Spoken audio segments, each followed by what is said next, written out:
Hello, everyone. Welcome to the Straight Outta BPS podcast. I am Rudy Looters. I'm Jamari Jones. Happy New Year, everyone. By the time you see this video, probably by the time you see the video, it's gonna be the 24th. So, I know it's usually late to say Happy New Year, but since we didn't say it yet, so Happy New Year. Happy New. And we hope the first 24 days of the year have been kind to you. Talk about being kind. How you doing, Jamar? I am doing pretty good, man. It's crazy out here, COVID It's free, crazy. family's good. Yeah. Still got a job, so I'm Yeah. good. I'm good. How about you, my Yeah. I think when you put in those perspective, even everything is happening with the different mutation of COVID, we are still here.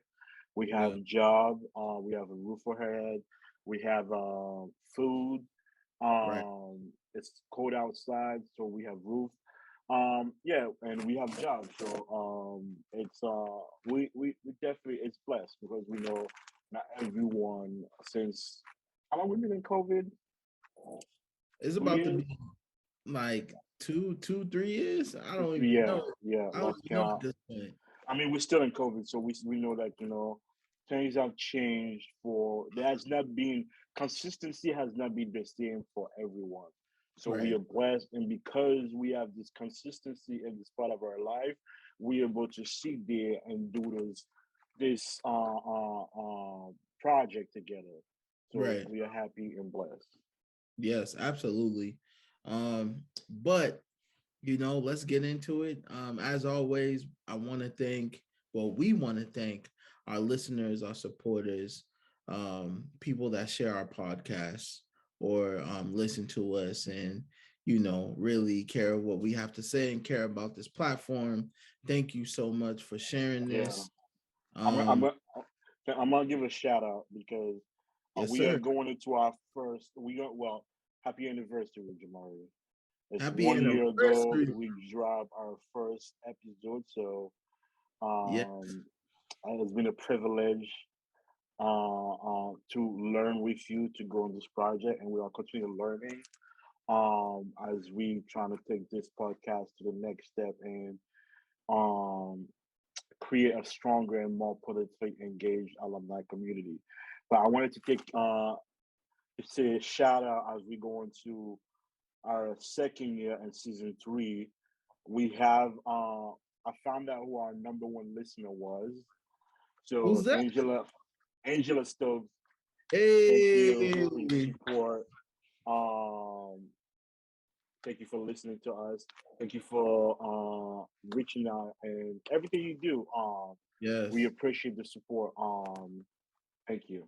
Yeah, I just want to second that every time I'm going throughout my day, I might get Yeah. a text from her saying, "Yo, your podcast is so dope." Like, Yeah. I Yeah. appreciate that. And Terrell for rocking the shirt. Yeah. Terrell for rocking the shirt.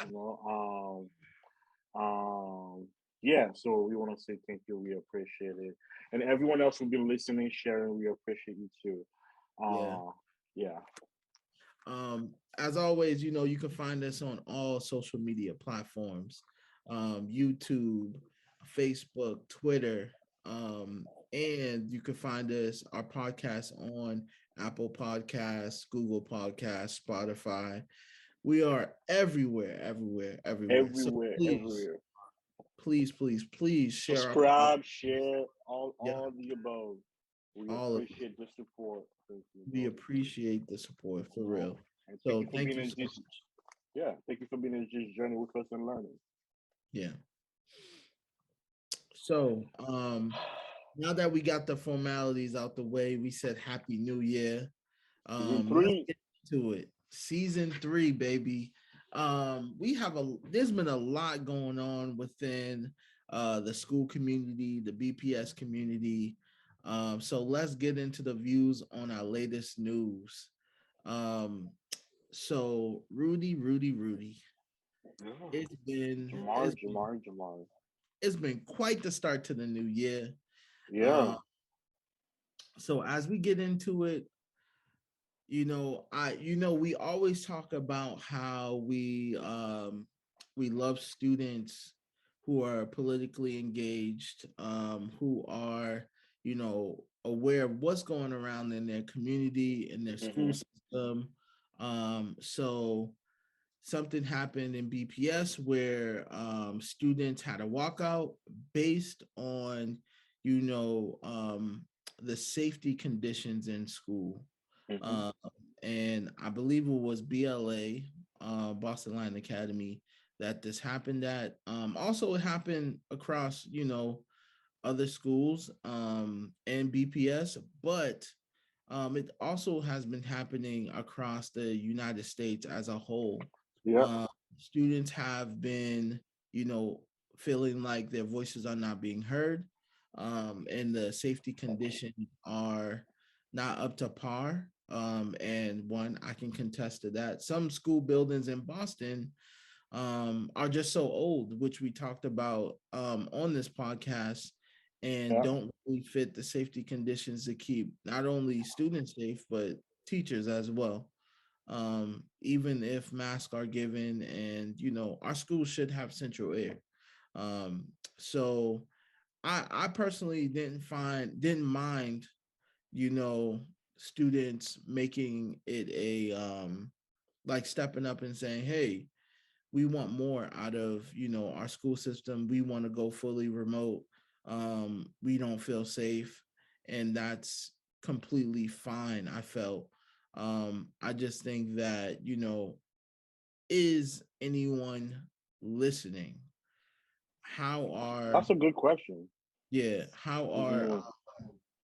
the like government officials? Even Michelle Wu. Like, is anyone listening? But I think one thing that we've learned is like there's been some movement like to uh create what is the word I'm looking for, to challenge more equity Yeah. in our system. But what we've come to realize that we have leaders in position who are trying to uh, create laws or create system that can benefit black and brown students. But Yep. at the same time, we also realize that our hands are tied down because some of the stuff we want to put in place has to do like has to be approved or by the state. So which is another battle we need to face, right? So Right. and you said So, earlier like the student walked out because their voice are not being heard, and who's actually listening, which is mhm, interesting because I think we talked on an earlier podcast. COVID is affecting everyone, and we have people at the top making decisions, but they're not like there's no teacher or staff, and there's no student. Like if we are doing what we everything for the students, right? Why they're not being involved? And I know there's this position, like the what's the B stack position with the you know what I'm talking about, right? yeah, Where student can engage in leadership position, but I think from what we learned that said, so even in that position, some students are not being heard. So and the demand was pretty simple. Like, we want to learn and we want a safe environment. So mhm, I'm pretty sure this is a human demand to have a safe environment. I think what we get caught up of is just like sometimes we can be so system driven that systematic. it like we forgot that we human. Yeah. Like it's just like okay, they demand one of the demand was to reevaluate, go remote for 2 weeks, which can give time to provide a safe environment. Okay, we know remote learning has not worked well for everyone. We Mhm. know that this is a given, right? There's no discussing that. But we also know that the building is not a safe place, Right. and it has not been. And and so the question is, what do we do? So we putting people in danger and being in this building and culture. At this point of the day, I feel like the mood is like you're gonna catch COVID, just like Yeah. it's only a marathon. Everybody's gonna catch COVID. So Yeah. um But I mean, I will say, and I think you brought up a good point, is one that um, is Michelle Wu has said that, she's pushing on Charlie Baker to go fully remote, at least for the the next 2 months, because it's so cold, and it's literally the sixth season. but Um, but do you realize that how that feel or sound that we are closing school because it's cold in the building? yeah, yeah, yeah. Like It's called a cold day, but also it I, is a I, cold I day, will but say, I'm talking about the infrastructure. Like so we've been in a building that's not up to par right, with this season. Like and this, we have to be out of the school before the summer because it's too hot in the building. yeah, And then because of COVID and there's no ventilation, we have to yeah, keep you the have to, windows open and it's freezing outside. yeah, Those are not safe conditions. no, not at all. So, yeah, I mean, that's just it's wild.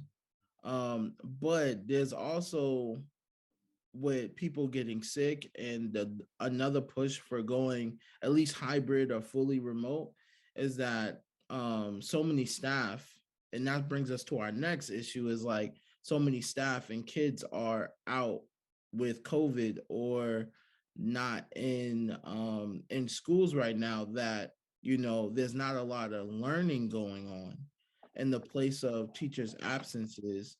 um and I think that says, we really got to balance out, like, our risk, or not even like fight our battles smartly, because if students are not, I mean, if staff is not in, you know what I mean, and students are in, there's not a lot of learning going on. I can think back when I had a substitute, you know what I mean, even when the teacher, Let me tell left you.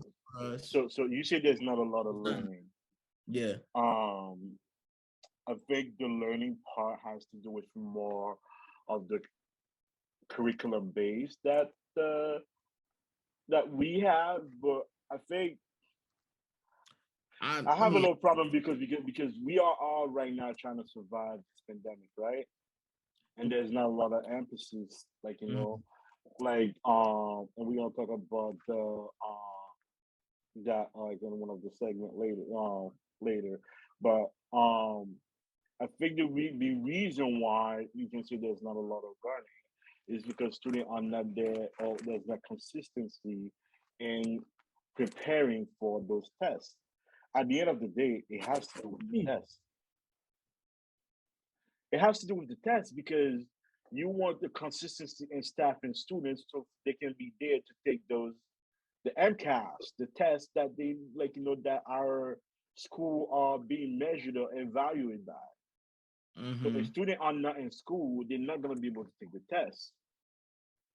Right, right, right, right. So it's just like so now you have to look at like what is what is the role and like our education system play in our student life.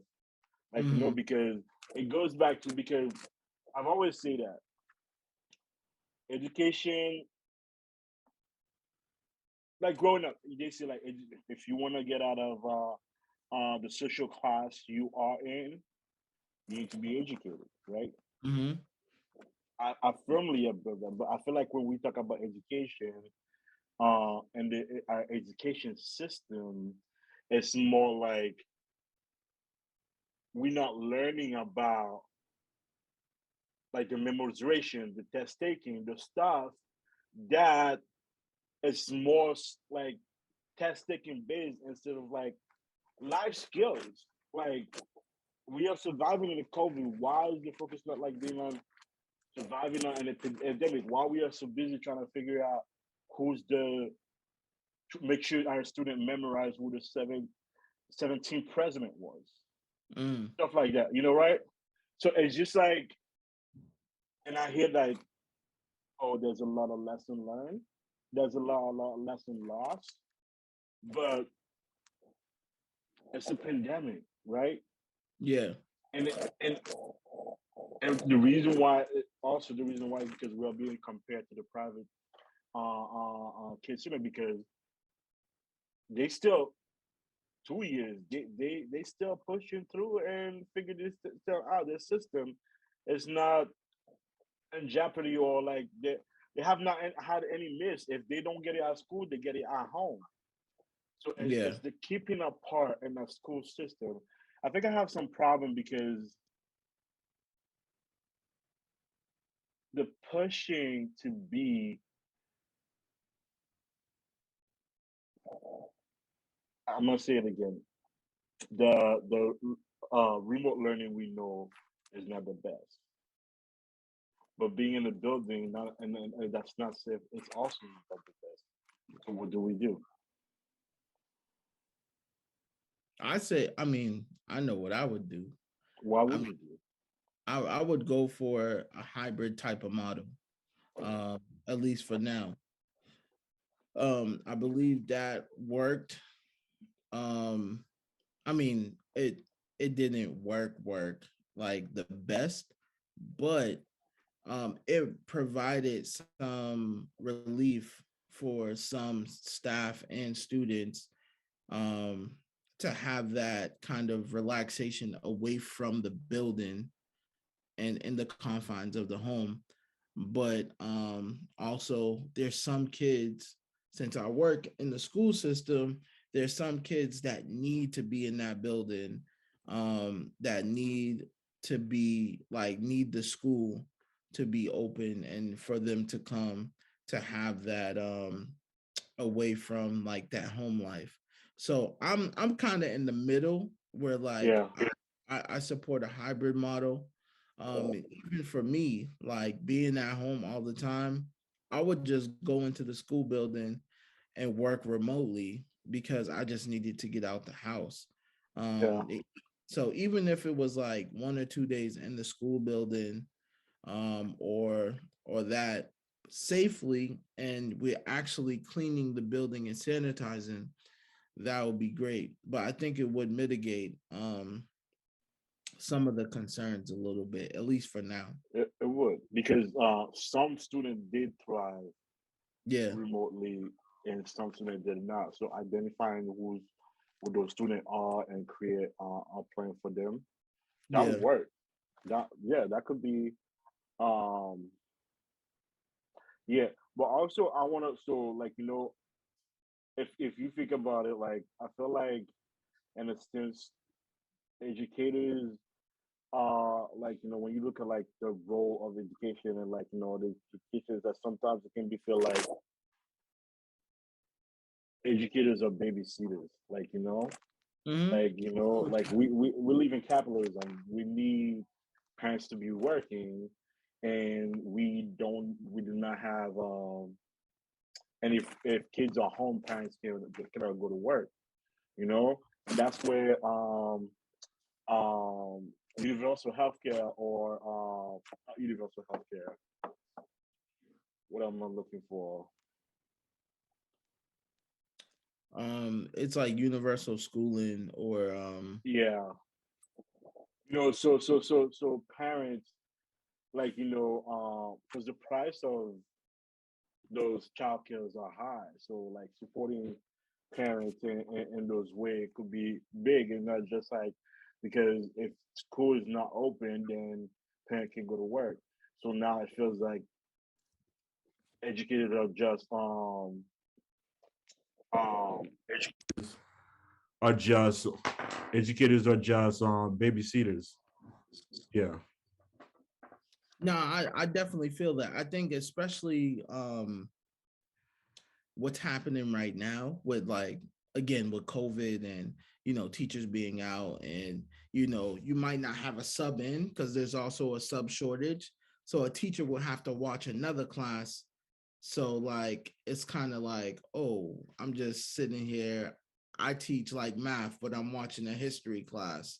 You know what I mean? Or something like that. But that So goes into one of our next one, the teacher shortage. You mentioned it, right?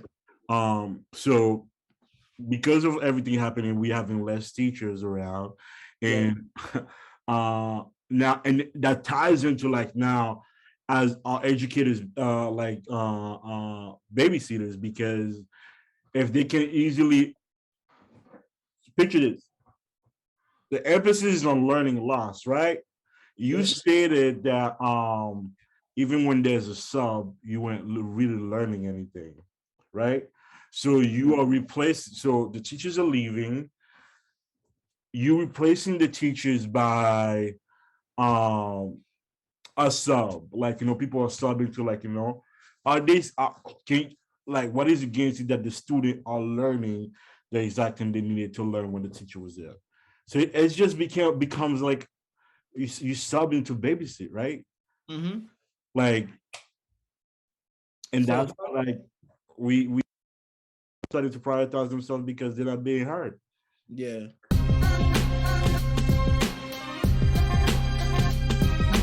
When we look at the teacher shortage, there's like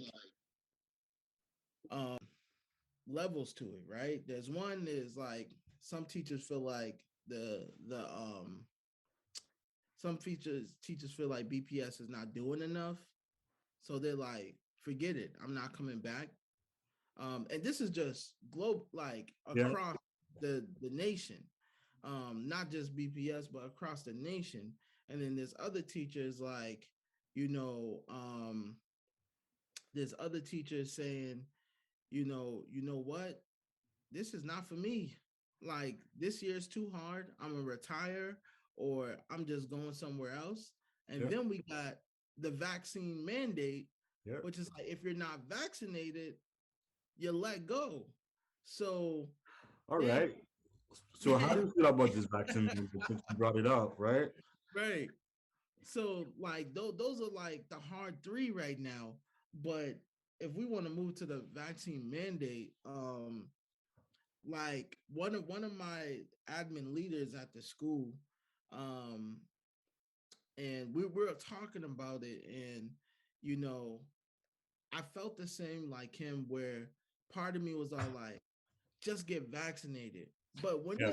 when it's someone close to you, and then and you hear what they got to say and you actually have that conversation with them and they're like this is what I believe, this is you know I strongly believe in this, it hits differently and you're like Yes. yo, this is messed up, like, and I felt like, and I don't know the logistics because I took the vaccine, but there should be some type of guideline where, like, if you are applying for an exemption from the vaccine or whatever, that they should give you a guideline. Like, if you want to be exempt, you need to submit this, and this. And Okay. like this is the example of what a approved thing looks like. You feel me? It is messed up, and I know that the mandate word has come up a lot, and a lot of people are just against mandate. Like Yeah. America, the land of the free, home of the brave. Everything should be free, free, free, free. No, okay. And I am vaccinated. I am Same. vaccinated. I'm boosted. Um, I also hear the people who are not vaccinated or boosted. Mm, Because I too, when I went in line to get the vaccine, um, um, Pfizer, Moderna, and Johnson & Johnson are come out, and they're trying to figure out, okay, one, figure out, okay, I'm gonna take the vaccine after doing research on it, and then two is that, oh, which one even in the like figuring out which one to take was kind of like, oh, because even I feel like company, like when they're trying to, oh, money's better, money's better, money's better, Hmm. like by trying to prove which one is better instead of focusing like there's three vaccine available, it's gonna fight against COVID. Now it created like now it's like more, it created more confusion within people. It's like, oh, which one I need to take because oh now like at the end we like it came out Pfizer was like people were joking around. Pfizer was number one, Moderna was number two, and if you got Johnson Johnson and Johnson Johnson. Johnson, like I just feel like Yeah, why should even within those confusion, like it create make it more difficult for take it people to take it. Like I got in line to take the Pfizer and Pfizer to take the Pfizer, but and then I realized that they ran out. I freaked out when they say only Johnson and Johnson was available. But you know what? I was like, I'm here. yeah, I'm gonna put my faith in it, and I took it. But not everybody's gonna do that. yeah, yeah, yeah. Not everybody go. The reason why is because there's always more. There already more confusion at the company level because they're trying to differentiate them like themselves from everyone. Or you should take my rather than like we have three vaccines available. Right, We did our research, we did our work to make sure that either one you take will be effective against, because we raise in a way like we always have to compare ourselves against each other to figure out which one is better, which one is like, when look at the purpose of the vaccine was to protect us against. yeah, And then when the yeah, booster thing came up, money. And that's where some people have some difficulty, like, and then when the booster thing came about, okay, which one to take? Because this, it came out the same thing. And now we have pills, like, and we have come a long way right, scientifically. So I trust the scientific process of this, but also can understand where the confusion is. But right. also, because as for somebody who took the vaccine, I've been called a guinea pig. I've Hmm. never once said anything to anyone who didn't take it. Right? No bother, but it's okay. That's how people feel. So, and another point I'm telling you is that as we discuss this thing, we need to be able to have conversation and understand each other Yeah, without name calling or anything. But that's another thing. You said earlier when it's when it hit home that you're like, damn, like, because obviously you don't want your friend, your colleague to lose their job because you see their value at the school, right? right, right. Um, I think one the question that comes up for me, what is fairness and survivorship? Like, Yeah, what is fair?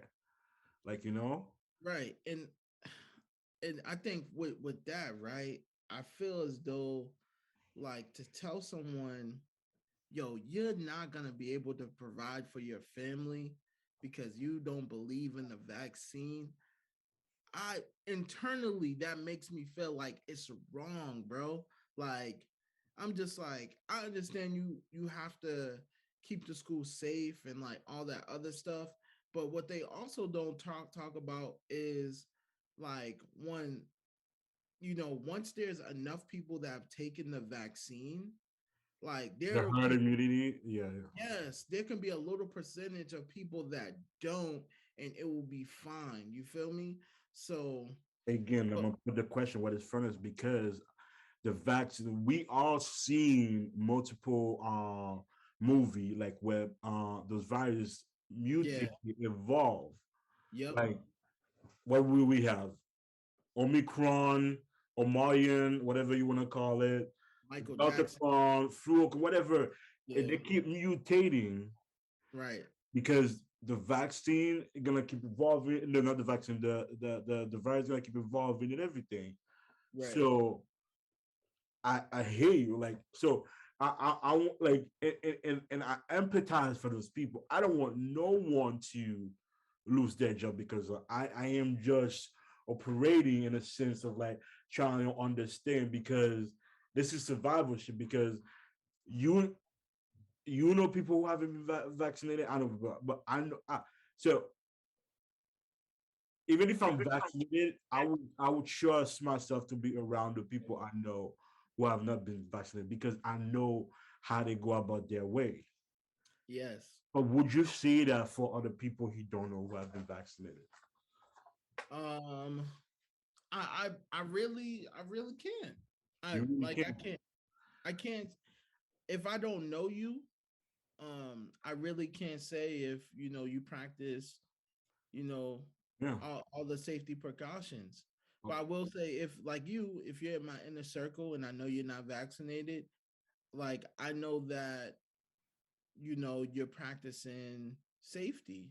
Like and another thing, like if someone in BPS, right? If someone the mandate was if you are unvaccinated, you have to test weekly, yeah. right? I don't even so for a person to say bump it, I'm just gonna test weekly and go out of my way each week to test. They must really not believe in that because for me, I would have been like, forget it. I'm not getting a test every week because it's a pain in the butt to find a testing site, to get tested, uploaded. So I'm all like, people, they Yeah. like they believe in this. Like it's something that they're not kidding around. So I just don't get, you know, I feel like it's a right thing to me. Like it's infringing on people's rights not to get it. I like, but I'm just on the other side. I'm like, you know, take the vaccine. But then the other I side, hear you, and I feel the same way. What I'm you trying to shouldn't be understand forced. is like, okay, so we have this mandate, and while some may disagree with me or woo with it, I Mm-hmm. don't agree with the name calling, the going. Uh, uh, like I know we have a right to protest, but it's the name calling, the racial stuff, and also the uh people are sitting outside her house, like doing some stuff. This is like you can protest, find a different, but again, what is fair and survivorship? Because I'll feel the same way if um the people I know are losing their livelihood, right? Yeah. I'll exactly feel the same way, and that's why it's a tricky part for you because you're like, I'm with you, then you like take the vaccine, but also I understand. Right. And I'm able to compartmentalize like, yo, this is my personal belief. Yeah, Also respecting yeah, like your religious right. Like if you believe in I understand. Yeah, religion. So I just want to make that clear. definitely. No, no, pretty clear. We both took the vaccine, and I would say we both while I understand the mandate, also there's a part of me that's like, damn, they're losing their livelihood. But also Mhm. there's another thing like, we elect leaders for to make hard decision, True. and I think she evaluated those thoughts and made that decision. It's Hmm. stuck. And that's why the way for me to make sense of it is just like what is fairness and survivorship, because yes, we have land of the free, home of the brave, land of the free, home of the brave. But we have a virus that's keep evolving and attacking, and the way it attacks people, affects people, is in a different way, and we cannot control it. And yes, the government has not, and the company has not done a good job with the vaccine in terms of like there's a change every day. There's even like the 6 feet, or like not even the 6 feet, the from the 10 days to 5 days, just because they wanted people back at work. There's a lot back and forth, which is creating a lot of the confusion. Now it becomes money Hmm. and profit. This is a tough thing because Tough decision. not only we losing teachers, we losing competent teachers, we're losing competent staff. Mm-hmm. Like, people that we need in the building to help us, and it's tricky. I'm here for them. We are here for them. We feel for them.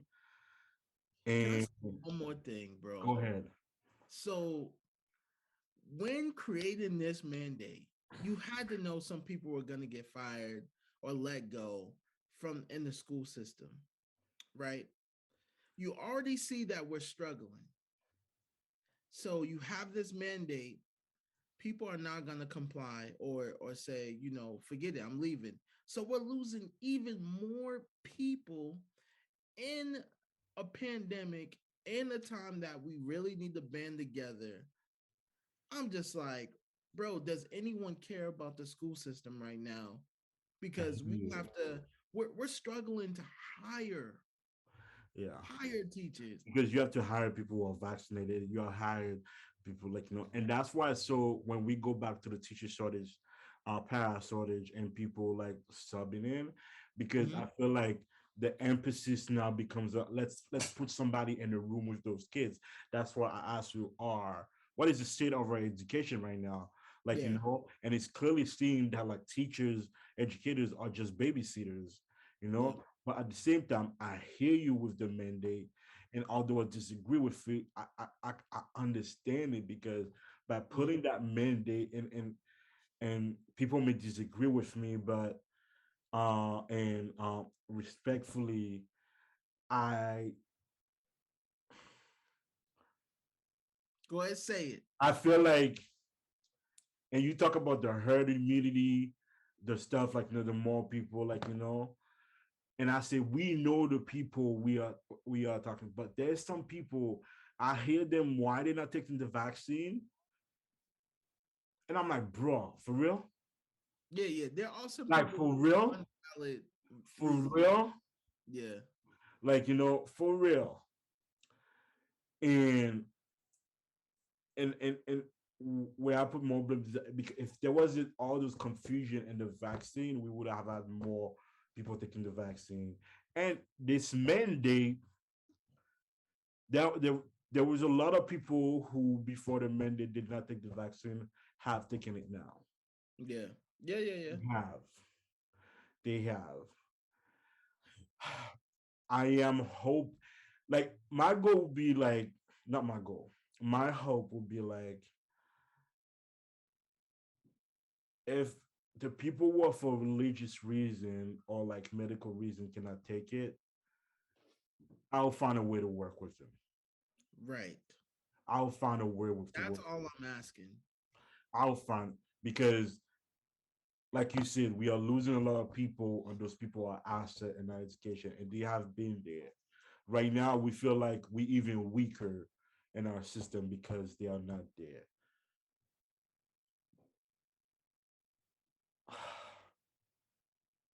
But the rest, I I don't know, man. I mean, it's difficult. That's why we don't get It's paid the difficult, big bucks. and that's why I'm like, we elect her to. I couldn't do that decision. I couldn't make that decision, Yeah. and I'm pretty sure it wasn't easy for her. I am Right. pretty sure it Right. Right. wasn't easy, and that's why when I'm thinking, what is fairness and survivorship? Because we in survival mode right now. Yeah. I had COVID. I was in the ICU. I don't wish it on anybody. Some people had COVID and didn't have to go to the hospital. Yeah. God bless I you. know I'm still trying to find my way. I'm not the same since COVID. It Mm-hmm. took me a long time to find my taste, and I still don't feel like I've fully found it. Mm. Like, I still feel like my lungs are still trying to figure themselves out. Right. Like, what is fairness and survivors, especially when we look at our education, where a lot is being put on the teachers, Right. and the teachers are leaving, understandably, and now we're losing more people because of the mandate. I think the mayor knew that was a possibility, but she hoped Mm-hmm. like so and that's But she's stressing me out. yeah, yeah. And we This- can have a respectful disagreement conversation and yeah, empathize with everyone. Again, I don't want people to feel like I want people to lose their job. I right. do not want that. Like I respect people belief in everything. And maybe I'm talking like because you mentioned my thing is bad because I took the vaccine and I'm on the other side. On the side I'm speaking from is like I had COVID and I was in the ICU and it wasn't pleasant at all. I don't know if I was gonna make it. Right. Yeah.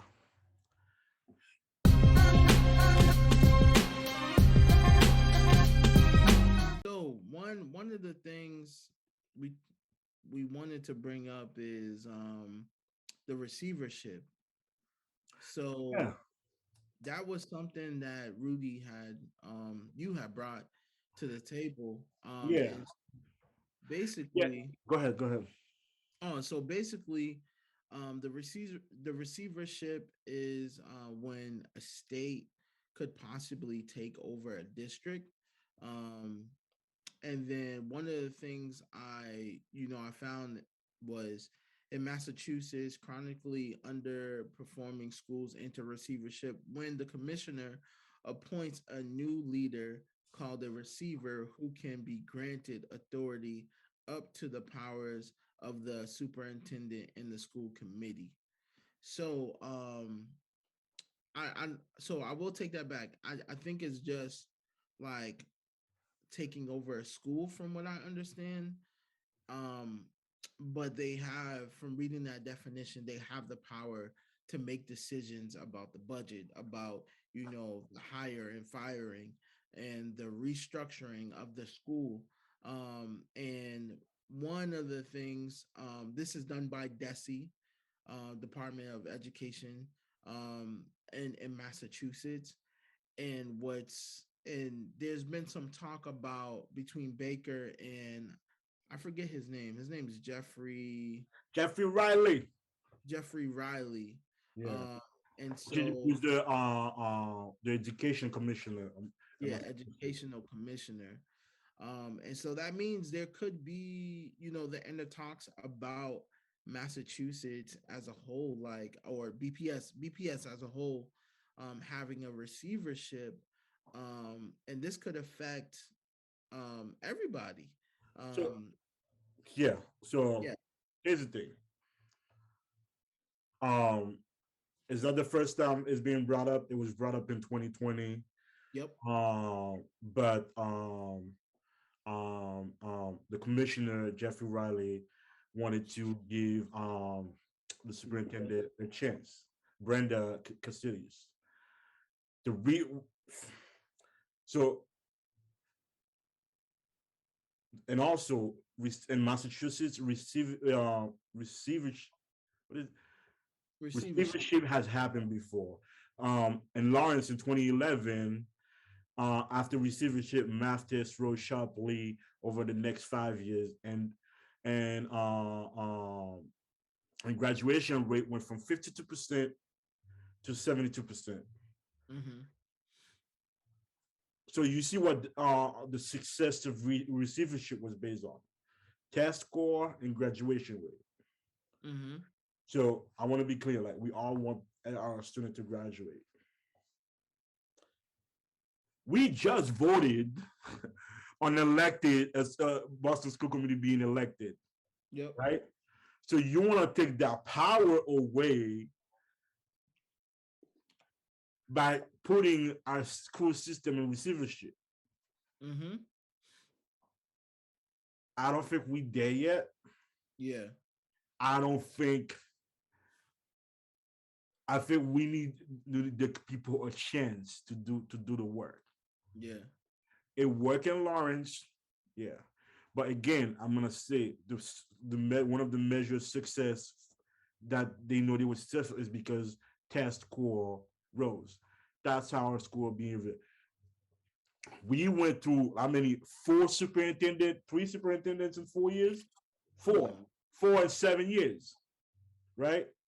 And we knew so the super. I think the superintendent are part of the mayor's cabinet, and the mayor appoint the Boston School Committee at the time, and they're like so.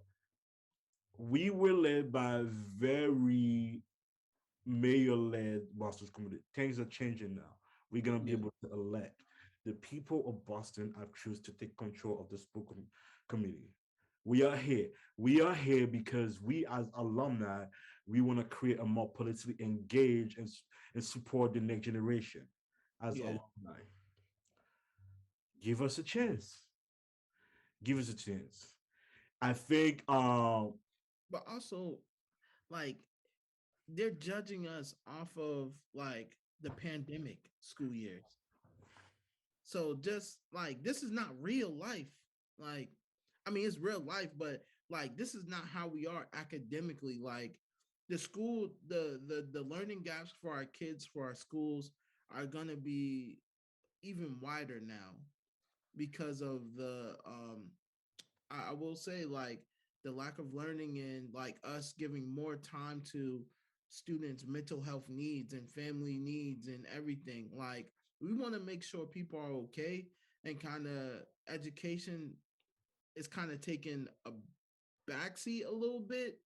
Um, but That's what I tell education, like like because if you think about it, I feel like school are mostly focused. Oh, if you look at the metric, is like I graduate.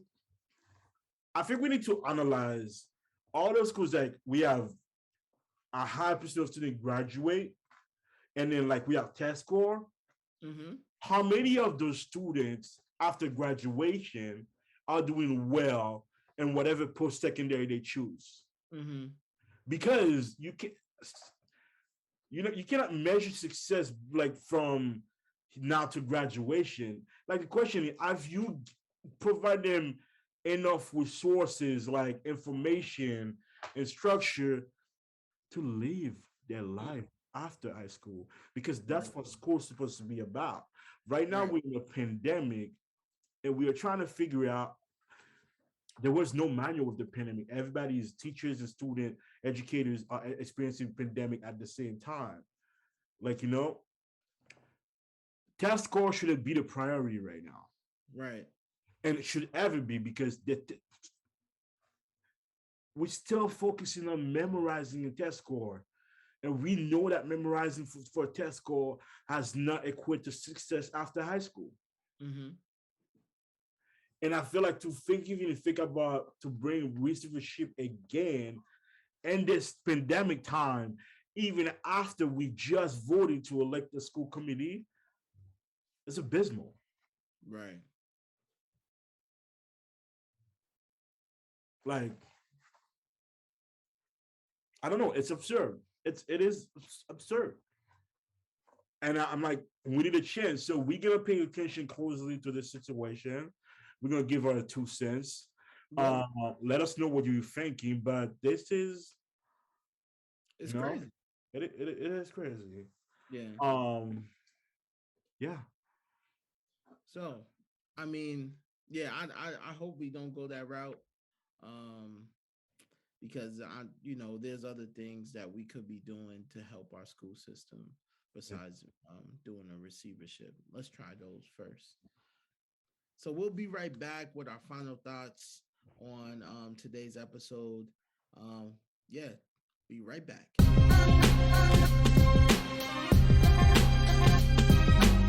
welcome back, everyone. We're back for our final thoughts. Um, there's a lot going on in our education right now, so we are challenging, like what is really the state of the education? What is the purpose of our education? Yeah. If because it feels like teachers and educators are like easily replaceable, and it feels like you know we just babysitters, you know it was it's a lot going on. Um, yeah. What do you think, Jamar? Uh, I think that this is a crucial time for our educational system and for teachers and students alike. This is a time for us to reflect on how we can make our educational system better, and look at what things are working right now during COVID and what things need to be kind of revamped. There's a lot of funding being dumped into our educational system. For example, ESSER funding, and that we're going to be getting that for the next, I think, couple of years or few years from the government, and we need to really get creative with it. And I applaud all of our, admin leaders and principals and staff that are being creative with those funds, but also, you know, to have a thing. I like what you said before. Is like it's a human right. Yeah. Like some of the things that our students, our staff, um, are the employees that are working for BPS or for the educational school system across the United States are just asking for human human rights or human things, and be kind towards that. If you're a school leader or if you are a admin leader or something like that. If you're a government leader, just these are just human rights. It's hard for everyone, but we just wanted to start a conversation regarding these issues that are coming up, regarding the problems that we're seeing in our day-to-day like work life, and what we're hearing across the nation and in our own communities. So I'm excited just for season 3 in general. um I'm excited to be working with you, my brother, and Excited to make be it working and learning with you, bro. yes, for real. So yeah, I'm ready. You ready to get out of here? Yeah. Those this is a difficult time, Yep. and your mental health should be first. 100. 100% should be first, because to have energy to navigate through our system right now, we need now more than ever to put ourselves first.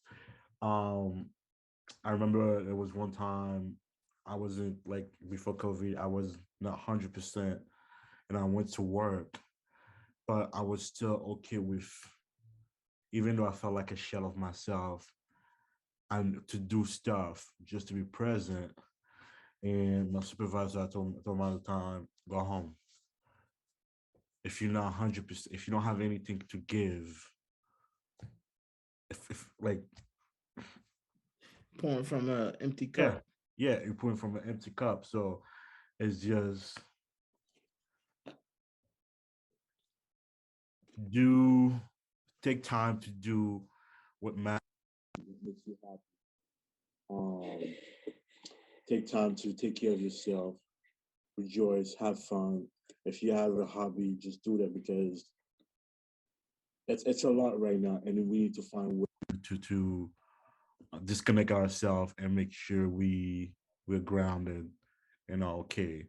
We need to be. It's a long journey and it's a battle. We are choosing this battle, and we also need to choose ourselves and making sure we are re-energized to fight and ready to continue to fight for what's For the right. fight. Yeah. Yep. Um, we're always excited for your support. Thank you for listening.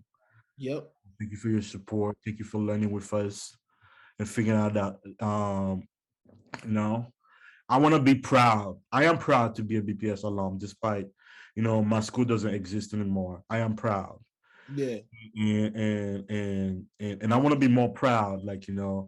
by the time this is still done, like Like I want to be proud because knowing that the next generation are gonna be offset for like our school is helping them getting ready for life, Yeah. not for test scores. That's my goal. That's my purpose. Um and we came together because we as alumni we think we can come together stronger and offer some support because we've been through the system and then Yep. come together and figure out um a way to make our voice heard and help the future generation.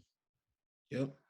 I'm proud to work for the work for BPS and work for my school, and proud to serve my kids, man. Love those guys. Yeah. Yeah. So with that, straight out of BPS, Podcast. and we out, baby. Yeah.